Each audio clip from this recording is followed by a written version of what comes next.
Thanks, everyone, for joining us at the Project Censored Radio Show. We're very glad right now to be joined by Taya Graham and Stephen Janis. Taya is an award-winning investigative reporter who has written extensively for a variety of publications and is the host of the Real News Network's Police Accountability Report and producer and co-creator of the award-winning podcast Truth and Reconciliation, as well as The Land of the Unsolved, which reveals the politics behind murder investigations. Stephen is an award-winning investigative reporter turned documentary filmmaker and the co-host and creator of the Police Accountability Report. He has co-authored several books on policing, corruption, and the root causes of violence. And prior to joining The Real News, Janis won 3 Capital Emmys for investigative series working as an investigative reporter. Taya, Stephen, thank you so much for joining us. Thanks for having us. We appreciate it. It's a pleasure to be here. Thank you. Awesome. So something that y'all point out on your show, the Police Accountability Report, is that you're not just out to cover the bad behavior of individual cops, but on the systems that make that kind of policing possible as a whole. And I want to get into kind of some of the abuses that y'all cover in a minute. But first, I want to start off with an accountability question. Namely, something that I just learned a couple of days ago, the police consent decree. And as defined by the city of Baltimore, it's a court enforceable agreement to resolve DOJ's findings that it believed the Baltimore City Police Department had engaged in a pattern and practice of conduct that violates the First, Fourth, and 14th Amendments to the U.S. Constitution and certain provisions of federal statutory law. End quote. Now, the DOJ has 13 consent decrees, as I understand it, for various cities. Actions taken, for instance, in the case of Baltimore after the police murdered Freddie Gray in 2015. In my experience, the DOJ is really not in a position to comment or instruct people on their lack of humanity or the violation of rights. But what is y'all's read on these consent decrees? Well, yeah, one thing that's very interesting about consent decrees, I mean, we're kind of jaded about it because what we found very interesting is when these consent decrees are implemented, as in the case of Baltimore, the police department just ends up getting more money for supposedly extra training. In the case of this consent decree, for improved technology, and then of course there's a huge monitoring contract that comes with these, where someone gets paid millions of dollars to monitor and report. Which may seem kind of redundant because any government agency should be able to monitor and report to the people without Justice Department oversight. And it's also worth noting, that when the DOJ was in Baltimore investigating the problems with the gun trace task force, the notorious gun trace task force, who was robbing residents and stealing overtime, was operating fully without any sort of, sense of, what would you say, restraint? Yes, I would definitely say a lack of restraint is something the Gun Trace Task Force had. Definitely. I would say this, I just want to give you an idea of what this pattern and practice of policing look like. And so there's a decade known as the zero tolerance years. Zero tolerance was enacted underneath our former mayor, Martin O'Malley. And zero tolerance policing in Baltimore was based on the broken windows theory of policing, arresting people for essentially nuisance crimes or quality of life crimes in the hopes that this would lower more serious crime statistics. What it did in our city, though, was cause hundreds of thousands of people a year, and I'm not exaggerating, for at least 2 or 3 of the years of zero tolerance policing, over 100,000 Baltimore City residents were arrested for crimes like expectorating in public, having an open container of alcohol, not providing identification to an officer when asked, or loitering in a high crime area. And I'm one of those residents that was accosted by police, asked for my ID, and told to prove or validate why I was in that high crime area. Well, unfortunately, I just happened to live there. But that type of behavior, that's the pattern in practice, or at least one small part of it, that led to Baltimore City being placed under consent decree. And so basically what I'm gleaning here is that you're not impressed with the DOJ's. Well, I don't want to be, totally cynical about it, because it was good that the DOJ came into Baltimore after the death of Freddie Gray, which is what prompted this in police custody. But I think, there's sort of a police industrial complex around these kind of things that tends to get prioritized over true accountability. And let's remember, while they were under after they entered the consent decree, there was a detective named Sean Suter who shot himself in the head. Well, supposedly shot himself. Allegedly. Allegedly, some people think he was murdered, and at the time, police alleged he was murdered. So they blocked off like an entire community in Harlem Park in Baltimore while they're under consent decree, and just wouldn't let people come and go without these little residential passes. I mean, it was an extraordinary violation of the constitutional rights while they are under consent decree for constitutional rights. And the consent decree people just issued a report. You know, it wasn't like they went to court and said, well, look, we've got to stop this. You can't prevent people from going into their own homes because you think a detective was shot. You can't indict the entire community without due process, and nothing happened. And so to me, it's kind of like everyone's getting paid. And so, you know, there's sort of the semblance of change, but was the department held accountable? No, but I do think the police department has changed somewhat since then. The only thing I would add to what Stephen said, and I'm so glad that you brought up Harlem Park, where essentially the Constitution was suspended in Baltimore City for roughly 6 days. It was extraordinary. One of the things I want to mention is that when the consent decree was signed and put in play, one of the very first acts that was done was to award the Baltimore City Police Department another $10 million. And you have to ask yourself, what other agency, what other group of people, what other worker could possibly get such a bad grade on their performance and then be handed several million dollars? I think the total price tag is somewhere around $70 million. So and that all comes from Baltimore, the city that allegedly suffered these violations of constitutional rights. So we, the taxpayers who suffered the constitutional violations, then have to pay Baltimore City Police more money. So that's why we're cynical. Not that we don't think it's a good idea to have the Justice Department come and investigate, but why do we have to pay? Why do we have to compensate the police department for bad behavior? Exactly. Yeah, and unfortunately, that doesn't seem to be a very uncommon practice. No. And I want to get into the types of abuses that y'all cover, particularly because what very often gets headlines are the abuses that end lives. But as you point out on your show, it doesn't take a deadly encounter with police to ruin or greatly damage a life, be it losing a job or sustaining physical, mental, and or emotional injury. And so I'm wondering if you could share a few examples and tie that back to, as you put it, not the individual behavior of cops, but the larger system of abuse that allows that to happen.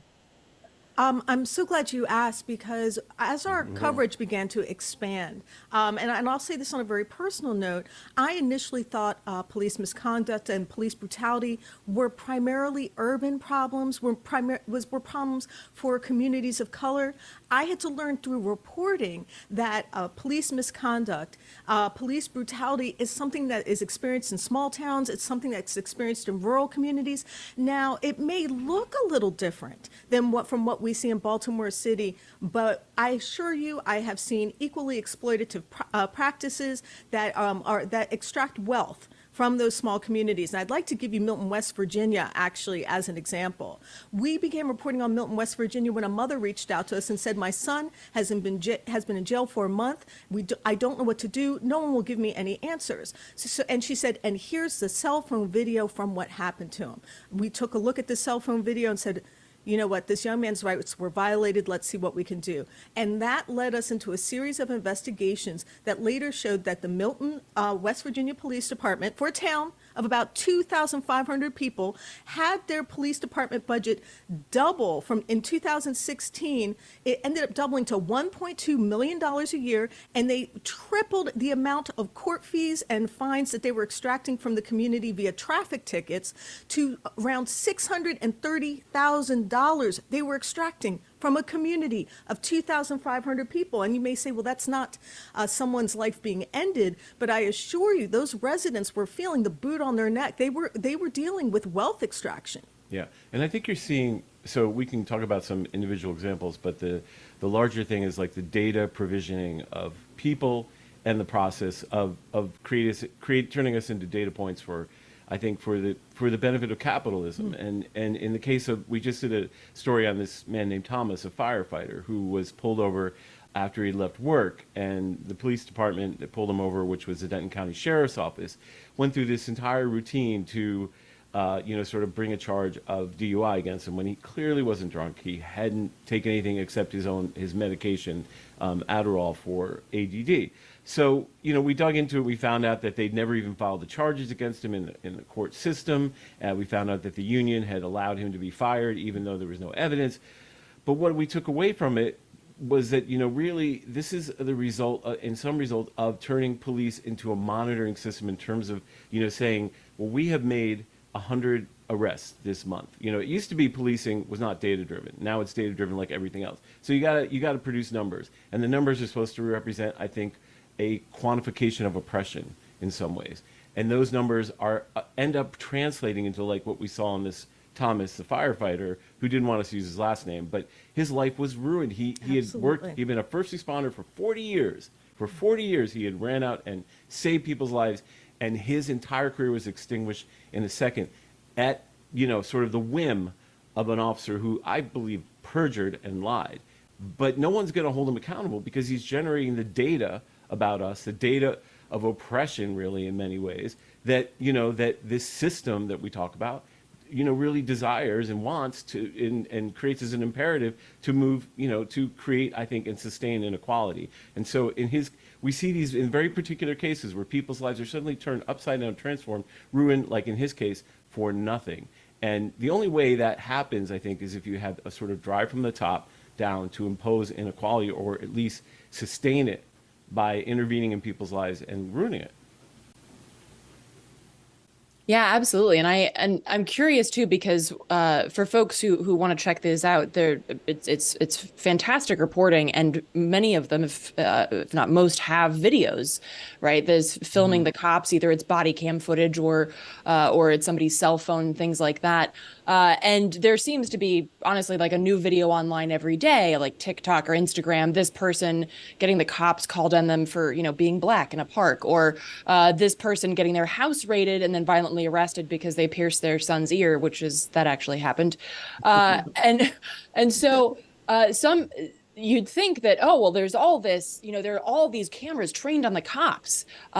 Shouldn't they respond by being less violent? And shouldn't we see that dip then? What is your feeling? Have cameras, either body cams or our own cell phones, made a difference in police violence? Oh, that's an absolutely terrific question. I think initially, and now this is just simply anecdotal as someone who consumes a lot of body camera footage, a lot of cell phone footage, as well as a lot of media, and also has people reach out to us on a regular basis about their incidents of police misconduct that they've experienced. I think initially, body-worn cameras had a slight cooling effect on aggressive police actions. They knew that, in essence, that it wasn't simply their word against the person involved in the incident of misconduct, that there was actually an impartial observer that could invalidate what that police officer was saying.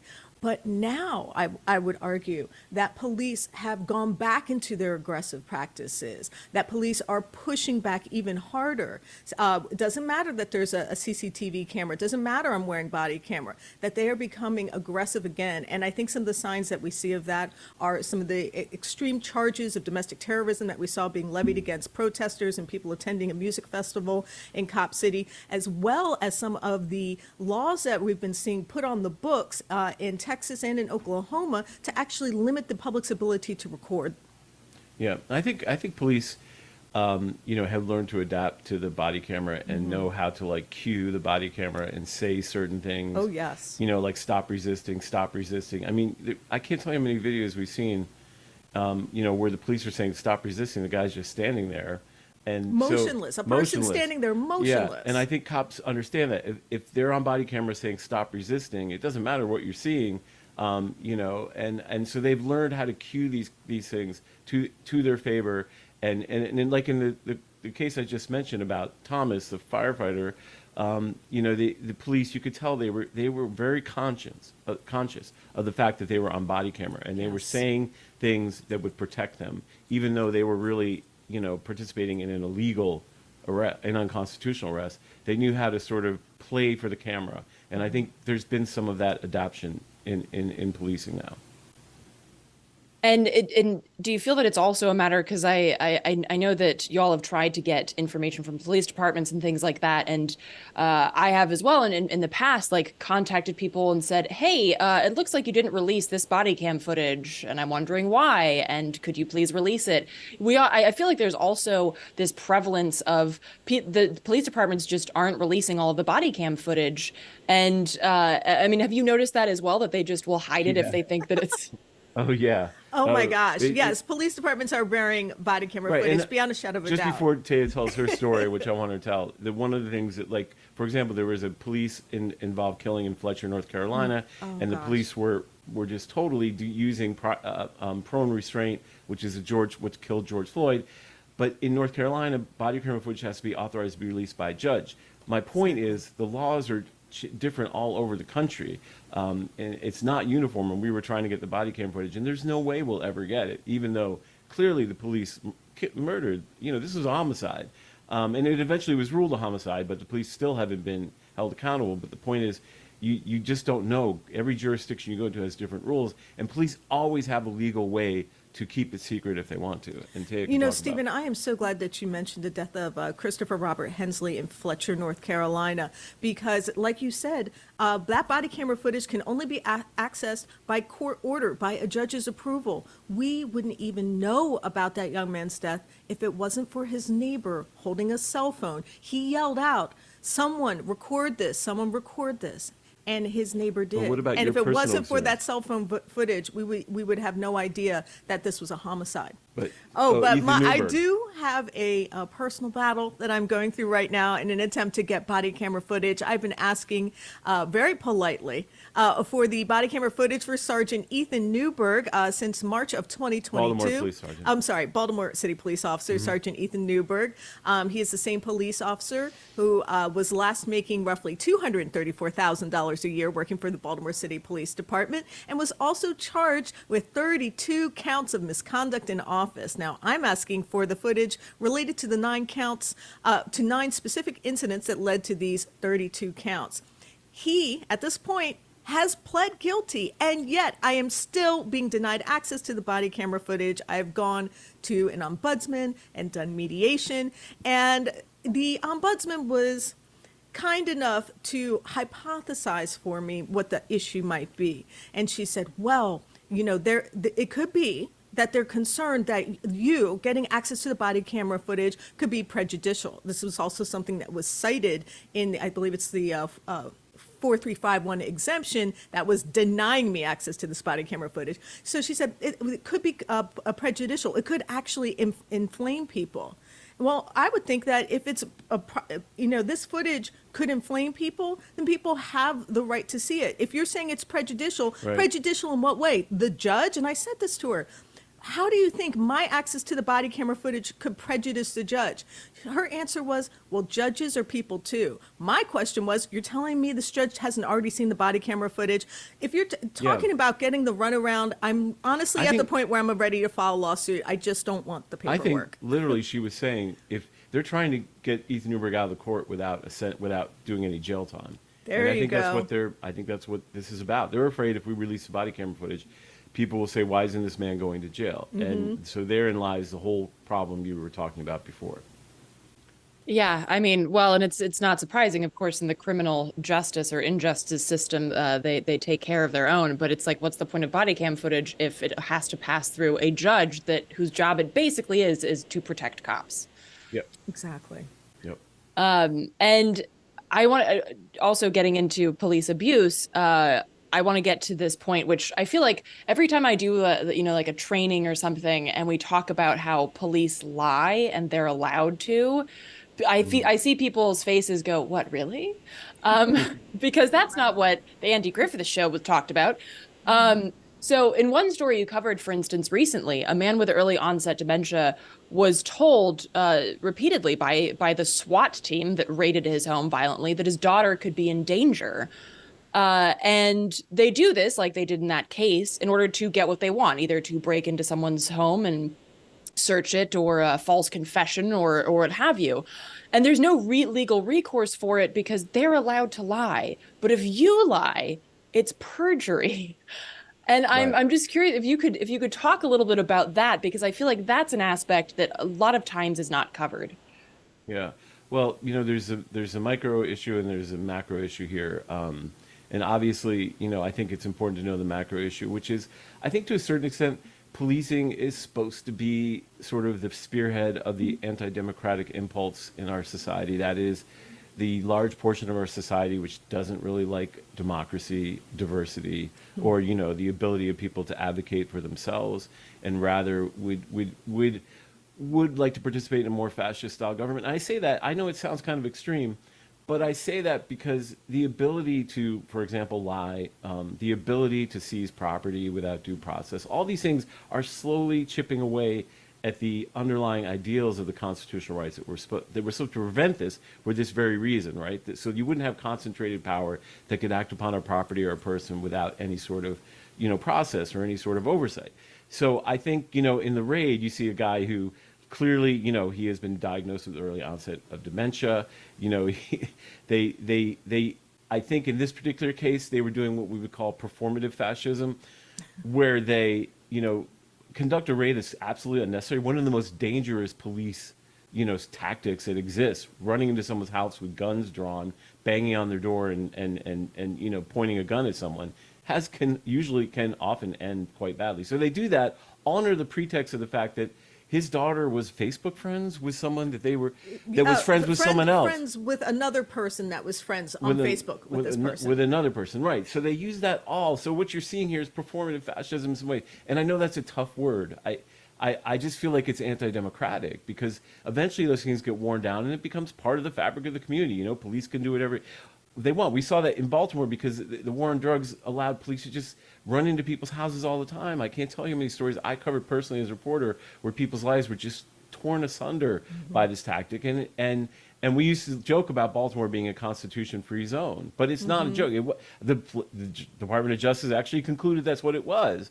So that's why I think we see these absurd uses of police power that have nothing to do with public safety, right? Nothing to do with crime, but really all to do with projecting power. The only thing that I would add to that is I was genuinely shocked that police do have the right to lie to you. And I have been watching interrogations. I have been watching body camera footage. And although I am not a legal expert, I cannot help but draw the inevitable conclusion to keep your mouth shut around police officers. That is, if there's anything that people will take from this conversation, is to stand on your rights, to stand on your Fifth Amendment rights, to stand on your right to privacy. Do not volunteer information. I cannot tell you how many innocent people have found themselves behind bars because they volunteered information. You can be wholly innocent and still end up having it ruin your life by volunteering information. As a matter of fact, a very small example of that is what happened to Thomas the firefighter that we were talking about.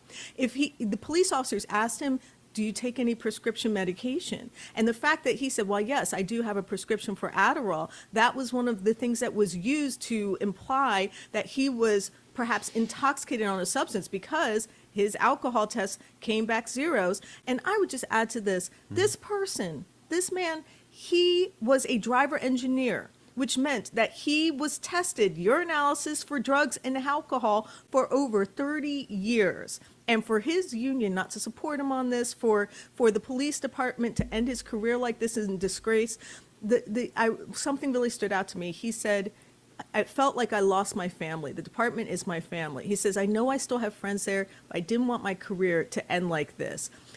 Police interactions aren't necessarily always brutal violence, but it really can be absolutely and completely and utterly destructive. So don't volunteer information to the police.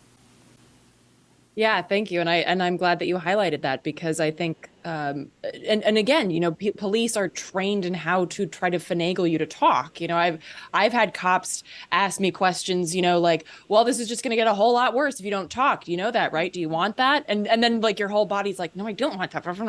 And then like, it's like, and if you do that for hours, I mean, a lot of people will be worn down by it. And so I wanted to kind of pivot to that because I know that you've written about know your rights and how to be around police. So I was wondering if you could share some other tips of how to interact with cops if and when that arises. Well, sure. I'll be happy to give a few. And then, of course, Stephen, if you want to jump in, you can. So, the first thing I would say, and I say this as a person whose goal is for people to go home safely and not go to jail. One of the things is to stay calm and respectful when you're talking to the police officer, even if you're not receiving that same respect and that same calmness. You have to provide it. Sometimes you have to be the adult in the encounter. And so, maintain that calm and respect. Don't volunteer any information. If you're asked where are you going or where you've been, say, sir, respectfully, I decline to answer questions. I prefer to have any question and answer to occur in the presence of an attorney. Just keep on mentioning that you want the presence of an attorney. Also make sure to ask, are you being detained? Mm-hmm. Are you being detained? Sometimes there's just investigative stops and they ask questions. But if you're not being detained, they say no. You are free to go. There are so many times I've watched body camera footage where there's a passenger in a car and the driver is being harangued. The passenger still had the right to get up and go before they were searched, before they ended up having their lives turned upside down as well. So whenever possible, ask, am I free to go? If you are, get the heck out of there and don't volunteer information. And if you can, try to get, if they do say they're detaining you, try to get the probable cause or the reasonable articulable suspicion on the record, preferably on the phone. Record. Get them to tell you. Record the encounter. In that situation, if you feel, put the phones on them because they've got body camera footage. Put your phone on and, say, why am I being detained? Or, what is your reasonable articulable suspicion? Get them to state up front because that can be used to your favor. So you're basically trying to turn the tables. They want you to talk and say things and incriminate yourself. Well, let them incriminate themselves by giving you at that moment what their legal justification is for detaining or stopping you. And that can be used in your favor later on because a lot of times these cops don't truly understand the law and really are able to articulate what they're doing. And by getting that on camera, you have something in court to help you if later on, it gets worse. Also, do not ever consent to a search. Do not consent to a search. If it's a car, you say your glove compartment is locked and your trunk is locked and you're unable to unlock them at this time. Do not consent to a search. Now, that doesn't mean a canine dog won't be brought around or that will suddenly hit on your card and they'll find a way, an excuse to search your car. But make them work for it. Exactly, make them work for it. Yeah. And Stephen brought up one of the most important things, which is record. I've seen police officers say to people, don't worry, my body-worn camera's on. Well, you know what? We've seen footage like that disappear. Yeah. So make sure your phone is on. And if necessary, even live stream it because we've seen officers force people to give them access to their phone. So you may want to upload it to a platform live, like a Facebook Live, Instagram Live, etc. Right. Because unfortunately, police officers can try to force their way into your phone. The other thing I would say is, and this may sound a little bit paranoid, but don't use a number, not a fingerprint or your face to get access to your phone because they can take your thumbprint while your hands are in cuffs or hold your phone up to your face, but you can forget that number. So that's another thing I would just suggest as well. But you don't have to give it to them unless they have a warrant. That's what I mean. You can forget the number. You need a warrant to search your phone. It doesn't matter. Yes, but we also know that they don't always follow that practice. Right. Yeah, and I mean, basically, it's kind of like these are the best practices, but don't be surprised if they all go out the window because, like you've said several times, well, we know that they don't really follow that, and they'll find they could find a reason to search your car. They'll, but this is the best practice is to try to avoid that. And I kind of I wanted to ask as well because this is something that has come up in the past where you see a cop on camera saying, stop filming. But to your knowledge, is it still legal across the United States to film the police? Yes. I mean, it's been tested. There was just a case in the 10th Circuit that we followed of one of the cop watchers report on that just won his case. But I can't remember, it's almost most of the circuits now. And when I say circuits, I mean federal circuits have some sort of case law that, make sure that's right. Because as you know, with qualified immunity, which is what allows cops to get out of a lot of lawsuits, cops will say, I didn't know that they had a right to record. But I think in most circuits in the federal court, it's been an established right. There's no federal law, but most circuits have established it. It was like 135. It was almost like prime number circuits. Right, I think you're right about that. But you should check case law in your community, because there could be a case where a police officer could argue qualified immunity. In other words, just so people understand, qualified immunity is a law that allows police to evade responsibility in lawsuits for violating your civil rights if they say the right is not established. How on earth, First Amendment is not established, but judges tend to be very favorable towards cops, especially in places like the 5th District in Texas. So, you just have to be careful, but most states, I think the precedent already exists where it is an established right. And so, yes, I think you can fill in the police pretty much. The only thing I would add to that is I've been absolutely amazed by folks that are cop watchers or citizen journalists, people who spend their time recording the police for the benefit of others. They'll give a person who's at a traffic stop, they'll give them access to that body camera footage. They'll record the incident to make sure that the encounter goes smoothly for both parties. And some of these cop watchers, they're the ones that have actually established this case law. The Batusai, also known as Philip Turner, he established case law down in the 5th District in Texas. So now there's Turner v. Driver, where you have the right to record police in public. And I think he was funny because he was recording a case station, right? He was literally recording the outside of a police station when they chose to arrest this young man. And then the case that you were referencing is Yahia versus Isare, which is the cop watcher Liberty Freak, and he established case law up in the 10th Circuit in Colorado that you have the right to record police without interference. These cop watchers are doing some interesting work. One thing you should try to make sure when you're recording police is if you can get to a sidewalk or a public piece of land, that really helps. Because if you're on private property, people can, but it's not the cop. But really. if you're on private property, the police officer will talk to the person who has the private property and get them to trespass you. Right. And so the other make sure thing, you're on the a other public thing piece police of will property. do is set these absurd boundaries for a traffic stop or a crime scene. Yeah. And you have to be 200 feet away. There's been cop watchers who have been recording, and the police will take the tape around them to wall them off. But that also is illegal in some states. But you just have to watch those kind of things. But if you're on a sidewalk, you're really on sacred ground when it comes to First Amendment. No one has an expectation of privacy, let alone a police officer. And police officers have much lower expectation of privacy when they're in their official capacity, and that should always be remembered. Yeah, absolutely. I will say the sidewalks do get janky down in DC, because I remember I was filming police, and then somebody said, well, that's park police territory that you're standing on. And I'm standing on a sidewalk, and I'm like, well, who are you? And they said, well, we're a Secret Service. And I'm like, this is just a mess, y'all. Like DC, wow. Yeah, it has like 42 law enforcement agencies. So it gets sticky down there, but most other places. Yeah, no doubt. There's more police in DC than any probably place in the world. So it is very tricky there. But so finally, kind of wrapping up here, and this is a bit more of a philosophical question, but because what you work on is so much about holding police accountable and the incredible lack in the system of holding police accountable. What, in your experience, would police accountability look like? Oh, that's an I think question. It would start with civilian control of police, because although our elected officials are supposed to do that, I think they get often in league with police for a variety of reasons that are kind of self-evident.